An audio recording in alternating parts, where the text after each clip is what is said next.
Hello दोस्तों, welcome to sleepy classes. तो आज के प्रीक्योर में हम आपके ज्योग्राफी से रिलेटेड करंट अफेयर्स डिस्कस करेंगे। ये आपके हम कह सकते हैं दिसंबर लास्ट वीक और जनवरी स्टार्टिंग के ही कुछ करंट अफेयर्स हैं। तो आइए शुरू करने से पहले इंडेक्स देख लेते हैं आज के टॉपिक्स का। सबसे पहले हम बात करेंगे आपके लाइट हाउस प्रोजेक्ट के बारे में, रिसेंटली लॉन्च किया गया है प्रधानमंत्री द्वारा। ठीक है जी, तो इसके बारे में थोड़े और डिटेल्स देखेंगे। सेकंड हम बात करेंगे India as a non permanent member of UNSC. तो लास्ट ईयर इंडिया को इलेक्ट किया गया था as a non permanent member of UNSC. तो जनवरी 1 से उनका रोल शुरू होने वाला है, तो उसके बारे में थोड़ी बहुत डिटेल्स देखेंगे। थर्ड टॉपिक में हम बात करेंगे इंडिया की जो पहली ड्राइवरलेस मेट्रो ट्रेन है, जो कि रिसेंटली ही डीएमआरसी द्वारा निकाली गई है और वो आपकी मेजेंटा लाइन ऑपरेशनल मोड पर आ गई है। ठीक है जी। फोर्थ टॉपिक में आपकी बात करेंगे नेशनल कॉमन मोबिलिटी कार्ड के बारे में। इसके बारे में आपने पहले ही पढ़ा होगा, थोड़ा डिटेल में देख लेंगे इस बार। और लास्ट टॉपिक होगा आपका 100th किसान रेल। ठीक है जी। सो बेसिक से टॉपिक्स हैं, डायरेक्टली तो आपके ज्योग्राफी से रिलेटेड नहीं है, पर जो ज्योग्राफी के आपके बाकी कंपोनेंट्स रहते हैं उनसे काफी ये रेलेवेंट टॉपिक्स हैं। तो आइए शुरू करते हैं पहले टॉपिक के साथ। तो यहाँ बात हो रही है आपकी लाइट हाउस प्रोजेक्ट के बारे में। ठीक है जी। तो इस प्रोजेक्ट के चलते आपकी कंस्ट्रक्शन की जाएगी of around 1000 houses in east district, जिसमें आपका विद लाइट इंफ्रास्ट्रक्चर फैसिलिटीज के साथ वो तैयार किया जाएगा with in a year using new age alternate global technologies materials and processes. ये आपकी 6 डिस्ट्रिक्ट कौन कौन से हैं? इंदौर जो आपका मध्य प्रदेश में है, राजकोट गुजरात में, चेन्नई आपका तमिलनाडु में, रांची झारखंड, अगरतला आपका त्रिपुरा में है और लखनऊ आपका उत्तर प्रदेश में। तो इन 6 डिस्ट्रिक्ट्स के लिए ये आपका प्रोजेक्ट लॉन्च किया गया है। ठीक है जी। तो पीएम ने लिंक किया है इस प्रोजेक्ट को टू एन इंक्यूबेशन सेंटर, और ये बेसिकली जो आपकी हाउसिंग फॉर ऑल बाय 2022 का जो एक टारगेट रखा है, उसी के चलते ये आपका प्रोजेक्ट लॉन्च किया गया है। ठीक है जी। तो आपको पता ही है हाउसिंग फॉर ऑल बाय 2022 क्या बेसिक्स है, उसका एम है कि अफोर्डेबल हाउसिंग प्रोवाइड की जा सके for the poor and rented accommodation for the migrant workers. So इस प्रोजेक्ट के चलते काफी सिंपल सी बात है, आपको पता ही है जो आपकी कोऑपरेटिव फेडरलिज्म है वो स्ट्रेंथन होगी, क्योंकि जैसे जैसे आपके स्टेट और सेंटर मिल के कोई प्रोजेक्ट करते हैं तो उतने ही अच्छे उनके रिलेशंस हो जाते हैं। ठीक है जी। तो बेसिकली इसमें एक इन्फॉर्मेशन पॉइंट ऑफ व्यू से आपको ये पता होना चाहिए कि आपका एक रियल एस्टेट रेगुलेशन एक्ट है जिसको इंट्रोड्यूस किया गया था 2016 में, to protect the interests of home buyers and ensure builders do not default on delivery of houses. मतलब जब आपके बिल्डर्स बनाना शुरू कर देते हैं तो उसी दौरान उनकी सेलिंग भी शुरू हो जाती है, बट काफी केसेस में देखा जाता है कि जो बिल्डर होता है वो पूरा काम नहीं कर पाता, और जिन्होंने इन्वेस्ट किया होता है उन बिल्डिंग्स या उनके किसी फ्लैट्स में, उन्हें जो डिजायर्ड रिजल्ट होते हैं वो नहीं मिल पाते। ठीक है जी। साथ साथ प्रधानमंत्री ने अनाउंस किए थे इसमें आपके winners of the affordable sustainable housing accelerators, जिसमें आपका उत्तर प्रदेश बेसिकली टॉप पे रहा है, उसके बाद आपका मध्य प्रदेश, आंध्र प्रदेश और त्रिपुरा। तो काफी इंपॉर्टेंट पॉइंट है आपका प्रेजेंस पॉइंट ऑफ व्यू से। ठीक है जी। तो रेरा के बारे में बात करें तो आपका real estate regulation and development act है, जो बेसिकली आपका 1 मई 2017 को इफेक्ट में आ गया था, जिसके चलते आपका जो इंडिया का रियल एस्टेट सेक्टर है उसे सबसे पहला रेगुलेटर मिला था। सो बेसिक सा फंडा क्या है कि इसके चलते आपकी क्लैरिटी और फेयर प्रैक्टिसेस एस्टैब्लिश करने की बात की गई है, जिसके चलते जितने भी आपके होम बायर्स हैं उनके जो इंटरेस्ट है उन्हें प्रोटेक्ट किया जा सके। ठीक है जी। तो कुछ फीचर्स हैं आपके रेरा के जिसके बारे में आपको पता होना चाहिए। सबसे पहले आपकी सिक्योरिटी के बारे में बात की गई है, जिसमें आपके जो इन्वेस्टर्स हैं और जो बायर्स हैं उनका 70% जो अमाउंट रहेगा वो आपको एक सेपरेट एस्क्रो अकाउंट में रखा जाएगा। ये आपका सिर्फ कंस्ट्रक्शन के लिए ही यूज किया जाएगा, या फिर जो भी आपकी लैंड को खरीदने में जो भी कॉस्ट लगेगी उसके लिए ही ये आपका यूज किया जाएगा। और जो डेवलपर्स होंगे वो आपके 10% ऑफ द प्रॉपर्टीज कॉस्ट से ज्यादा एडवांस नहीं मांग सकते ड्यूरिंग द बुकिंग अमाउंट। ठीक है जी। ट्रांसपेरेंसी के बारे में क्या बात की गई है इसमें कि इस एक्ट के आधार पर जितने बिल्डर्स रहेंगे उन्हें एक ओरिजिनल अप्रूव्ड प्लान सबमिट करने की जरूरत रहेगी फॉर देयर ऑनगोइंग प्रोजेक्ट्स, और जितनी भी उन्होंने अल्टरेशंस करनी है उस प्रोजेक्ट से रिलेटेड, और ये सारी वो रेगुलेटर को सबमिट करेंगे। ठीक है जी। और इसमें डेवलपर जो होंगे वो किसी प्रकार के चेंजेस नहीं कर सकते प्लान में without written consent of the buyer. तो एक तरीके से काफी ट्रांसपेरेंसी इंश्योर करने की बात की गई है यहाँ पे। फेयरनेस के अंडर क्या बात है कि जो आपका रेरा एक्ट है के आधार पर जितनी भी प्रॉपर्टीज आपकी बेची जाएंगी वो कारपेट एरिया के बेसिस पे बेची जाएगी, ना कि आपके सुपर बिल्ट अप एरिया के बेसिस पे। होप आपको इन दोनों के बीच में डिफरेंस पता हो। काफी सिंपल सा डिफरेंस है, अगर नहीं पता आप जरूर देखिए इसके बारे में। और in the event of the project delay, अगर आपका कोई प्रोजेक्ट डिले हो जाता है तो buyers are entitled to receive the entire money invested, और they can stay invested and receive monthly interest. ठीक है जी। तो काफी सही बात रखी गई, क्योंकि काफी ऐसे न्यूज में भी देखा जाता है, काफी ऐसे इंसिडेंट सुनने को मिलते हैं जहां पर जो लोग होते हैं वो अपनी पूरी जिंदगी की जो कमाई है वो किसी फ्लैट पर लगाते हैं उसे बनाने के लिए, और वहां पर बिल्डर उस फ्लैट को पूरा नहीं कंप्लीट कर पाते या फिर कोई भी जो XYZ रीजंस रहते हैं, और बट जो इसमें सबसे ज़्यादा सफ़र करता है वो बायर ही करता है क्योंकि उसका पैसा वहाँ फँसा है।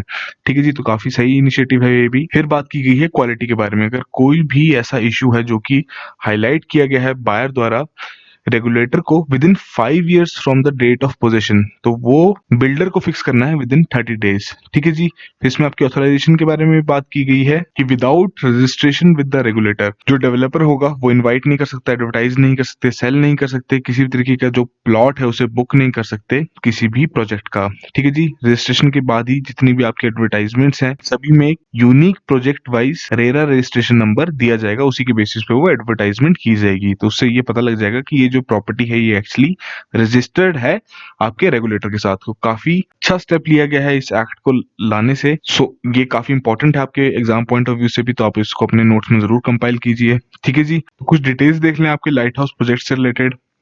तो बेसिकली ये तो हमने डिस्कस कर ही लिया है कि आपके इसमें 1000 हाउसेस कंस्ट्रक्ट किए जाएंगे आपके 6 अलग अलग लोकेशंस पे इन डिफरेंट 6 स्टेट्स। ठीक है जी। साथ साथ जो हमारा हाउसिंग फॉर ऑल का इनिशिएटिव है उसे भी फुलफिल करने में हेल्पफुल रहेगा। काफी नई टेक्नोलॉजीज इसमें यूज की जाएंगी। साथ साथ इसमें एक और चीज अनाउंस की गई है कि आपका certificate course on innovative construction and technologies Navarithi और एक आपका compendium of 54 innovative housing construction technologies भी रिलीज की जाएंगी। ठीक है जी।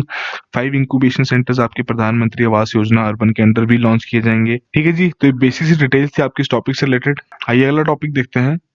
तो यहाँ बात हो रही है इंडिया की as a non permanent member of UNSC. तो इंडिया का जो टेन्योर है 2 साल का as a non permanent member of United Nation Security Council वो आपका जनवरी 1 को शुरू हो गया है। ठीक है जी। सो आपका 8th टाइम ऐसा हो रहा है कि इंडिया इस नॉन परमानेंट मेंबर के तरीके से आपका यूएनएससी की जो काउंसिल है उसमें बैठेगा। ये आपको पता ही है 15 नेशन की काउंसिल है और इसमें आपके India, Norway, Kenya, Ireland, Mexico ये ज्वाइन करेंगे as a non permanent members. जो आपके एस्टोनिया है, Niger, Saint Vincent, Grenadines, Tunisia, Vietnam, ये भी आपके सारे ही नॉन परमानेंट मेंबर्स हैं। और आपके 5 परमानेंट मेंबर्स कौन कौन से हैं? China, France, Russia, UK and US. कुछ और फैक्ट्स से रिलेटेड कि इंडिया आपका प्रेसिडेंट होगा यूएनएससी का इन अगस्त 2021 और उसके बाद आपका 2022 में भी 1 मंथ के लिए दोबारा ये प्रेसिडेंट होगा। तो इसकी जो प्रेसिडेंसी है आपकी इस काउंसिल की वो आपकी हर 1 महीने चेंज होती है, ऑल्टरनेटिवली हर एक मेंबर स्टेट को दी जाती है और ये आपकी बेसिकली इंग्लिश अल्फाबेटिकल ऑर्डर के हिसाब से ही किया जाता है। ठीक है जी। तो काफी इंपॉर्टेंट पॉइंट है आपका प्री पॉइंट ऑफ व्यू से, तो इसको जरूर अपने नोट्स में कंपाइल कर लीजिए। ये तो हमें पता ही है कि इंडिया हम सबसे बड़ी डेमोक्रेसी है। सो इंडिया वहां पर प्रमोट करेगा हमारे कुछ फंडामेंटल वैल्यूज जैसे कि आपकी डेमोक्रेसी, ह्यूमन राइट्स, डेवलपमेंट। ठीक है जी। तो एक टर्म भी दी गई है लेट डाइवर्सिटी फ्लरिश। इंडिया का एक मैसेज रहेगा इसमें कि how do we let diversity flourish in a united framework, जो कि हम आपके यूनाइटेड नेशंस में भी देखते हैं। इतने सारे मेंबर स्टेट्स हैं, सब आपके डिफरेंट डिफरेंट बैकग्राउंड से हैं। ठीक है जी। तो इसमें इंडिया एम्फसाइज करेगा on a greater need for cooperation in the council, जहां पर आपकी इम्प्रॉपर डिसीजन मेकिंग की वजह से जो अर्जेंट रिक्वायरमेंट्स रहती हैं उन पर प्रॉपरली फोकस नहीं किया जाता। ठीक है जी। तो इसमें रूल ऑफ लॉ है उसकी जो रिस्पेक्ट है उसकी इंपॉर्टेंस के बारे में भी बात करेगा इंडिया, और जो इंटरनेशनल लॉ की इंपॉर्टेंस के बारे में भी फोकस करेगा इंडिया अपने इस टेन्योर में। बाकी के आपके कौन कौन से टॉपिक्स हैं जैसे कि काउंटर टेररिज्म हो गया, peace keeping, maritime security, technology, women, youth, development issues, जो सब बेसिक टॉपिक्स हैं ये भी इंडिया की प्रायोरिटी रहेंगी ड्यूरिंग दिस यूएनएससी टेन्योर। ठीक है जी। सो आपको ये पता ही होगा कि इंडिया बेसिकली जो कि आपका एक एंडोर्स्ड कैंडिडेट था from the Asia Pacific states, उसे 184 वोट्स मिले थे out of 192 ballot cast in the elections in June 2020 for the 5 non permanent seats of the Security Council. ठीक है जी। तो बेसिक डिटेल्स देख लेते हैं हम आपकी यूएनएससी की। फॉर्मेशन 1945 में हुई थी, हेडक्वार्टर्स आपके न्यूयॉर्क सिटी यूनाइटेड स्टेट्स में है। मेंबर्स के बारे में हम ऑलरेडी बात कर चुके हैं, 5 इसके परमानेंट रहते हैं, 10 इसके नॉन परमानेंट रहते हैं अंडर आर्टिकल 23। परमानेंट मेंबर्स आपके Russia, France, China, United kingdom and United states हैं। नॉन परमानेंट मेंबर्स आपके इलेक्ट किए जाते हैं यूनाइटेड नेशन जनरल असेंबली द्वारा हर 2 साल के लिए। प्रेसिडेंसी टर्म जैसे हमने ऑलरेडी डिस्कस कर लिया कि आपकी चेंज करती है हर मंथ अल्फाबेटिकली। और क्या टाइप है इस बॉडी की, तो बेसिकली आपका प्रिंसिपल ऑर्गन है of the United Nations under article 7 of the UN charter. तो फंक्शंस और पावर्स यहाँ मेंशन है आपके लिए, तो ये सभी आप अपने नोट्स में कंपाइल कर सकते हैं इन सारी चीजों को। ठीक है जी। काफी इंपॉर्टेंट टॉपिक है यूएनएससी, किसी भी तरीके से क्वेश्चन पूछा जा सकता है। तो आइए अगला टॉपिक देखते हैं। तो यहाँ बात हो रही है कि इंडिया की पहली ड्राइवरलेस मेट्रो ट्रेन के बारे में। तो जो हमारी डीएमआरसी है, दिल्ली मेट्रो रेल कॉर्पोरेशन, हर एक व्यक्ति कभी ना कभी तो डीएमआरसी में ट्रेवल तो जरूर ही करता है। तो जब भी आप नेक्स्ट टाइम ट्रेवल करेंगे तो होपफुली आपको मजेंटा लाइन पर अब आपकी ड्राइवर लेस ट्रेन में आपको सफर करने का मौका मिलेगा। ठीक है जी। सो बेसिकली ये सबसे पहली ऐसी ड्राइवरलेस ट्रेन है और ये काफी बड़ा एक टेक्नोलॉजिकल फीट माना जा रहा है इंडिया के लिए। सो वर्चुअल इनॉग्रेशन की गई थी इस ट्रेन की प्रधानमंत्री द्वारा, जिनमें उन्होंने अनाउंस किया कि मेट्रो ट्रेन सर्विसेज आपकी एक्सटेंड कर दी जाएंगी to 25 cities by 2025 from the current 18 cities. तो ये आपकी मेंस आंसर राइटिंग में आप इस पॉइंट को यूज कर सकते हैं। ठीक है जी। थोड़ी बहुत डिटेल्स देख लेते हैं आपकी इस ड्राइवरलेस मेट्रो ट्रेन के बारे में। ज्यादा रिलायबिलिटी ऑफर करेगा due to the reduced human intervention. ठीक है जी। साथ साथ ये आपकी इक्विप्ड है विद हाईटेक कैमरास और जो आपका ऑब्स्ट्रक्शन सेंसिंग डिवाइसेस होते हैं जिसके चलते उन्हें पता लग जाए कि कोई ऑब्स्ट्रक्शन तो नहीं है आगे, ये इन सभी चीजों के साथ इक्विप्ड है। और बेसिक सा पर्पस यही है कि सेफ्टी बनी रहे पैसेंजर्स की। ठीक है जी। तो जो आपकी ट्रेन है ये रन करती हैं at an average speed of about 35 kilometre per hour. तो जो आपकी पुरानी ट्रेन थी, आपने जरूर ट्रेवल किया होगा, तो उसमें आपको एक लाल बटन दिखता था जहां पर पैड लिखा होता था, पैसेंजर अलर्ट डिवाइस।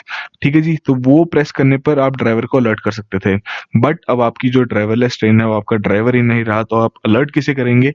तो बेसिकली जब भी इस बटन को प्रेस किया जाएगा तो जो भी फुटेज होगी उस कैरिज की वो आपकी भेजी जाएगी to the operations control room to take actions अगर वहां पर जरूरत होगी। ठीक है जी। तो 6 कोचेज हैं आपकी इस ट्रेन में जिसमें आपके काफी एडवांस्ड फीचर्स के साथ ये इक्विप्ड है और कुछ इसमें आपके इको फ्रेंडली अपग्रेड्स भी किए गए हैं। और बेसिकली जितने भी फीचर्स ऐड करने का पर्पज यही है कि जो पैसेंजर का कंफर्ट है उसे और इंक्रीज किया जा सके। ठीक है जी। तो इसमें आपके हर एक कोच में 4 पैड बटन हैं, मतलब टोटल आपके 25 हो गए। इसमें जो सबसे खास चीज है वो है आपकी ऑब्स्ट्रक्शन डिटेक्शन डिवाइस। ठीक है जी। तो आपका जो मेन कोच होगा उसके बिलो ये स्टेशन होगा on the track facing side. ठीक है जी। तो इस इक्विपमेंट के चलते जो भी आपकी हर्डल्स होंगी ट्रैक पर उन्हें सेंस कर सकता है और ट्रेन को डायरेक्शन दे सकता है रोकने के लिए, या अगर वो ऑब्स्ट्रक्शन बहुत ही स्मॉल होगी तो उसे रिमूव भी कर सकता है ताकि ट्रेन के लिए रास्ता क्लियर हो जाए। ठीक है जी। और इस सिस्टम के चलते, आपके ड्राइवरलेस सिस्टम के चलते काफी फ्लेक्सिबिलिटी भी रहेगी अब ट्रेन के ऑपरेशंस में, कि पहले तो जो आपकी नंबर ऑफ ट्रेन सर्विस में है वो बेसिकली डिपेंडेंट होती थी on the availability of crew. जब आपका इसमें क्रू की रिक्वायरमेंट ही नहीं रही तो वो अब आपकी डिमांड के हिसाब से ऑपरेट की जा सकती है। ठीक है जी। सो अभी आपकी 5 ड्राइवरलेस ट्रेन डिप्लॉय की गई हैं और ये जो नंबर है ग्रेजुअली आपका इंक्रीज किया जाएगा और धीरे धीरे ये कोशिश की जाएगी कि इसका नंबर और ज्यादा बढ़ाया जाए। ठीक है जी। सो ये बेसिक डिटेल्स थी आपके इस टॉपिक से रिलेटेड।